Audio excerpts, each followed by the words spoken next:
Bonjour à toutes et à tous, j'espère que vous allez bien. Bon, écoutez, ça y est, nous entamons le troisième volet de l'été, la saison de la Vierge commence aujourd'hui même. Elle a débuté en fait par une énergie de pleine lune dans l'axe Lion-Verseau sur la toute fin de cet axe et quelques heures plus tard, le soleil est rentré dans le signe de la Vierge et il nous invite à conquérir ces zones vierges à l'intérieur de nous, à faire preuve de discernement, à laisser résonner ce qui est juste en nous et à faire appel à notre capacité de raisonnement qui sera d'autant plus juste quand ça résonne.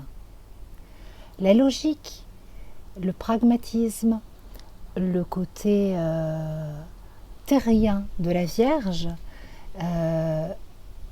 mental, mérite de s'ouvrir vraiment à cette dimension du cœur, à cette dimension de la voix alchimique du cœur, de l'amour, pour pouvoir être dans une grande justesse et que le corps, le cœur et l'âme s'unissent pour que effectivement on puisse penser de façon juste et bonne pour soi. Alors, j'avais envie de vous faire une petite vidéo, un petit panorama des dates les plus importantes, voilà, des rendez-vous astrologiques, des rendez-vous clés de cette saison de la Vierge. Donc je vais reprendre tout simplement celles que j'ai notées dans le Moon Journal de l'année dernière. Et on va commencer tout simplement lundi prochain déjà. Là, on va vibrer ces énergies de la Vierge, mais lundi 30 août, le voyage de Mercure en Balance commence. Et dans ce signe d'équilibre, Mercure va rester un certain temps du fait de sa rétrogradation. Donc jusqu'au 5 novembre, Mercure sera dans le signe de Balance. Et ce que je notais dans le Moon Journal, que l'invitation finalement de Mercure en Balance, c'est d'appliquer le premier des 4 accords Toltec, que ta parole soit impeccable, de parler avec intégrité et de ne dire que ce que l'on pense en évitant d'utiliser des mots à l'encontre de nous-mêmes ou des commérages envers les autres.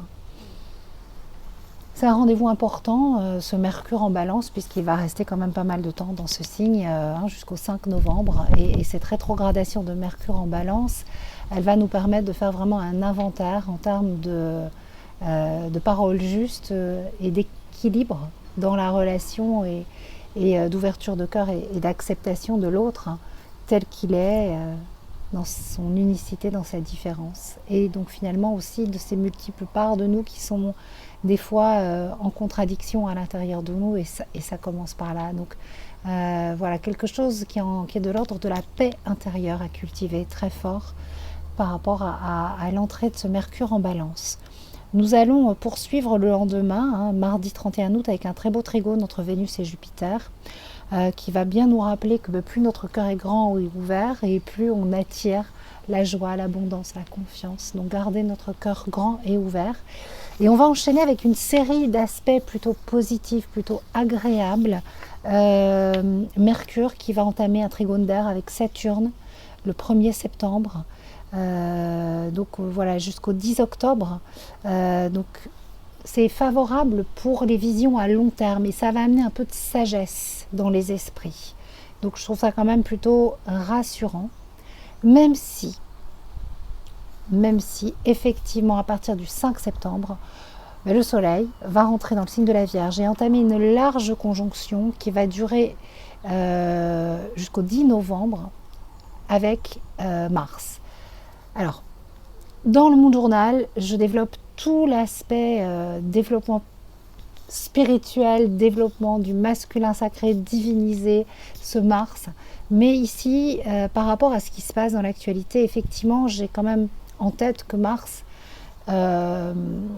est une énergie inflammatoire, où les esprits s'échauffent, et la conjonction Soleil-Mars, qui sera large exact le 8 octobre, mais qui va donc active en fait du 5 septembre au 10 novembre, ça va échauffer les esprits, il risque d'y avoir beaucoup de tensions, de conflits dans l'air, et puis surtout c'est inflammatoire. Donc bon, au niveau de celui que vous savez que je ne vais pas nommer parce que sinon je vais voir des trucs apparaître et ça va me gonfler. Voilà, ça va prendre de l'ampleur. Ça, c'est évident, mais bon, on le sait, hein, et on est toujours sous fond de carré Uranus-Saturne. Je vous invite à aller regarder ma vidéo sur 2022 pour savoir que bon, c'est pas terminé tout ça.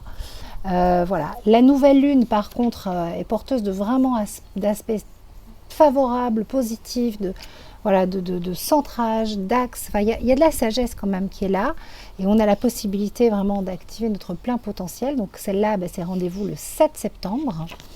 Le 10 septembre, Vénus et Mars seront en réceptivité mutuelle, c'est-à-dire que Vénus va être dans la maison de Mars et Mars dans la maison de Vénus. Vénus en Scorpion et Mars en Balance.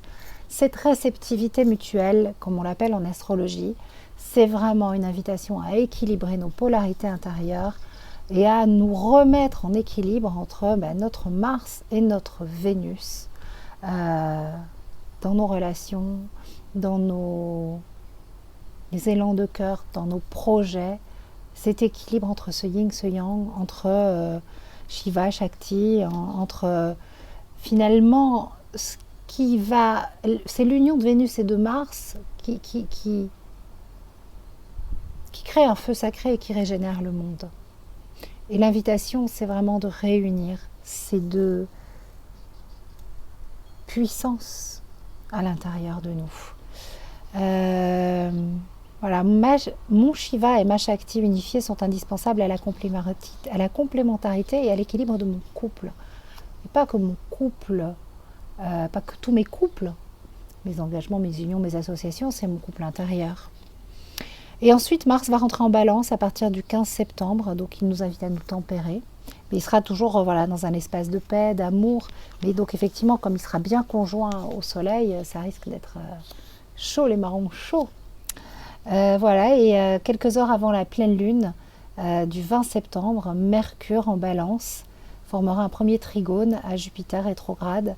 Voilà, une énergie de confiance, d'abondance qui sera active jusqu'au 10 octobre.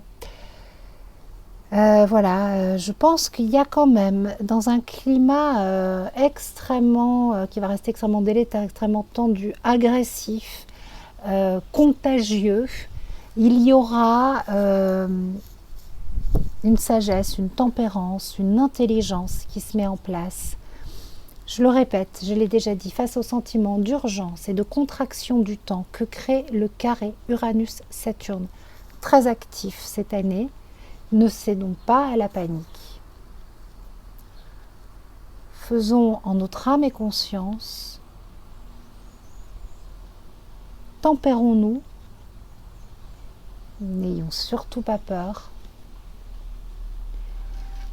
et qu'est-ce que nous voulons au fond?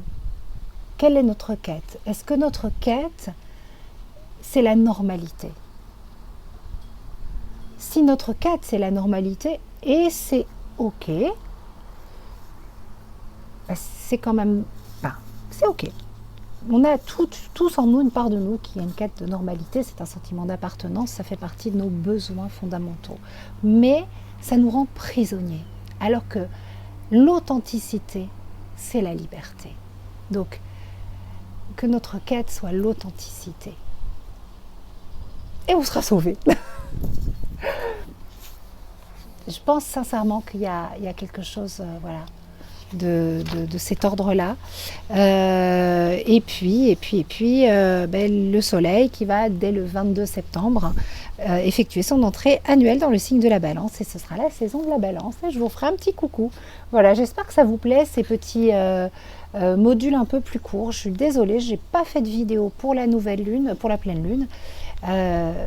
Je suis encore dans une grande phase de ressourcement. Je suis présente, je fais des petits billets, tout ça. C'est un travail intense, mais j'ai besoin de me régénérer et j'ai encore une charge de travail assez importante. Notamment un bel oracle dont je ne vais pas tarder à vous dévoiler les images et tout ça. Voilà.